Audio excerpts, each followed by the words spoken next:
این گرمی هوایی که امروز در دوشنبه حکم فرما است، یعنی تا 36 درجه یا تا 40 گوییم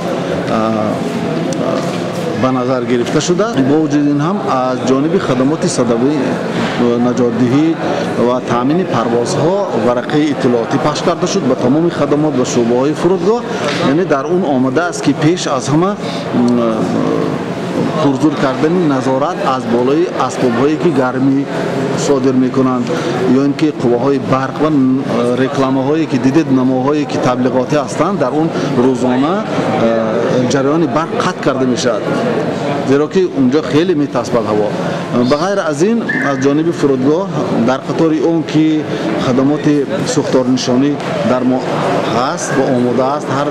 دقیقه، با وجود این در نزد ترمینال 1 ماشین سوختار نشانی علاهیده در حالت آماده باش قرار دارد و هم یک ریامابیل، یعنی اون ماشین یاری تعجیلی که با تمام تجهیزات زمانوی مجهز است آماده شده است، اونم در حالت آماده باش قرار دارد.